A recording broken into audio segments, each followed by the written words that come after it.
Alright guys, what's going on? Welcome back to Chris's Sports Corner. Real quick, man, hope everybody's having a great Monday evening. Hope everybody's staying safe. Look like we may have an answer to this pandemic, man. It's still in development stage. You guys can do your research, but that's some great news, man.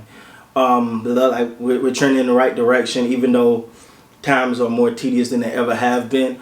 But I do feel like I'm confident that this thing should work. But you guys go on, do your research if you haven't already heard. Do your research. I don't want to get into it here, but that's some great news, man.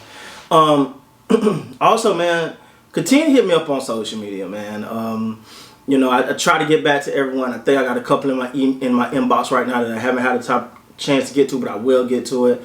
But thank you guys so much for the support, for the love, all that, man. I love you guys to pieces. All right, so let's talk about it, man. So I made the video yesterday, and a lot of people come in it, and it was some mixed reactions in there.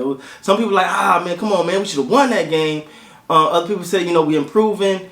But something that it constantly coming up, and it came up today that's interesting to me is, was the Dallas Cowboys robbed? This is a mixed bag.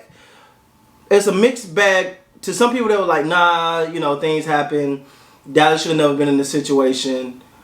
Was the Cowboys robbed? It boils down simply as this. Perception versus the law. A lot of times, and I gotta be honest, one thing you guys gotta give me credit for is I don't sit here and just be a homer. I don't just sit here and everything perfect in Cowboy land. I don't do that. But it does feel like there are a lot of instances where calls that just normally are not calls go against the Cowboys. Now, first of all, I don't want to make this sound like I'm taking nothing for Pittsburgh. That was a heck of a win. They came back. They got the dub. They took advantage of the situation like you're supposed to. They put themselves in that position to win, and they won the football game. Now, the one. Okay, listen. Like, regardless, if you're a Cowboy fan or a Pittsburgh fan, that pass interference call on Amari Cooper should have been a pass interference call.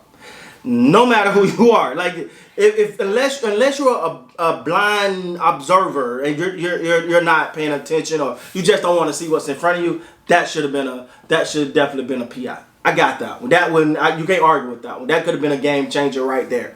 But it wasn't called. It felt like it was no obstruction of the referee's view. This should have been called. Now that one hurt.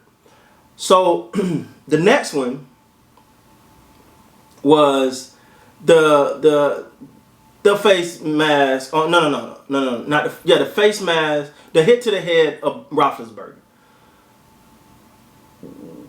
That's a penalty. It's just no way. I mean, yeah, I get it. It wasn't a hard hit. He wasn't trying to knock. He was going for the ball.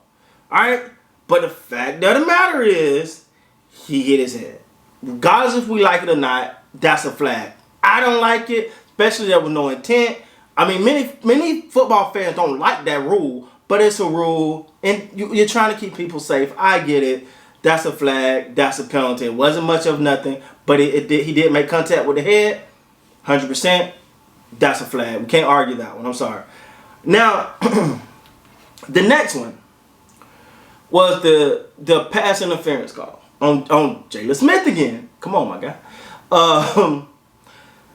I think it was Claypool. First of all, Claypool's a beast. This guy's, I don't know.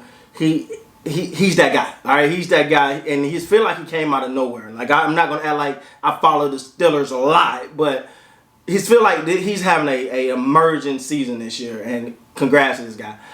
As he's coming down, as he's running his route, Jalen Smith bumps him at the top of the route, and it knocks him down. Now, was that a push? No. Is that a typical play? Yes. Does that happen all the time? Yes. But the fact that Claypool fell down made the ref say this had to be more than just the normal contact. It's a flag.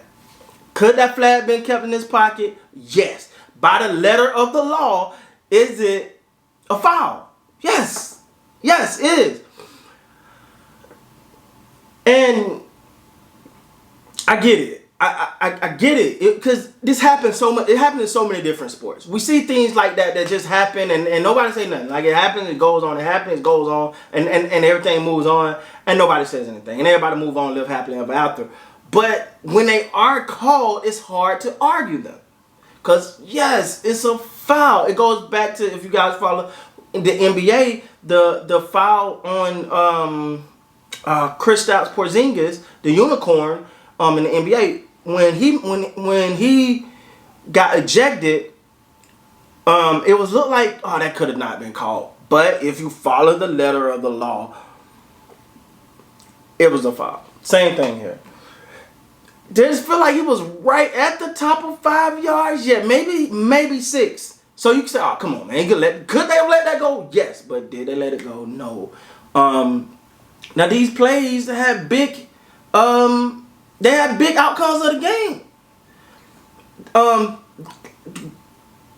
Could these plays could have went the other way? Yes. I would like to see it went the other way. Yes. But were the referees wrong on the last one? Now that first one, they was dead wrong. That was pass interference. End of discussion. End of discussion. You took that. All right. I'm gonna hold that one. I'm gonna hold I'm gonna hold him to the fire for that one. That was pass interference. But the other two is like, they could have got away. Well, the hit to Roethlisberger, they're gonna call that. They're gonna call that. But that push on Claiborne, I don't think that was much there. The fact that Claypool, I meant Claypool. The fact that he fell made it worse than what it actually was. But by the letter of the law, yes, it was a foul. Lastly, the 15-yard penalty on Vander Esch. That one bothered me because he didn't even make contact with the guy. No, he wasn't swinging at his face. No, he wasn't trying to hit the guy. It's like somebody grabbing you or whatever, and you get up and you push like this. He's going to push his hand away, but from the naked eye, it looked like he swung. Now, in defense of the ref, when I first seen it, I was like, he swung at him?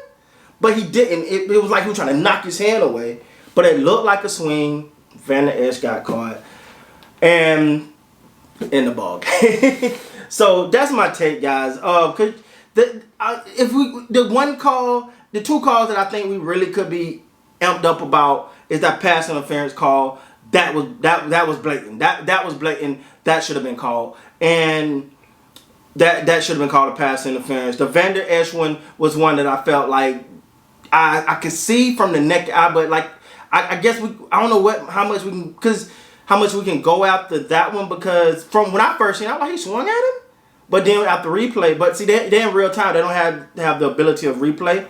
So, but if you're going to call, you're going to call a penalty like that at that point in the game, make sure it's a clear call, But overall, that's my take on it, guys. If you want to argue that the Cowboys was robbed on that pass interference, none call with Amari Cooper, I'm with you 100%. The rest of it, by the letter of the law, the ref did what they were supposed to do, man.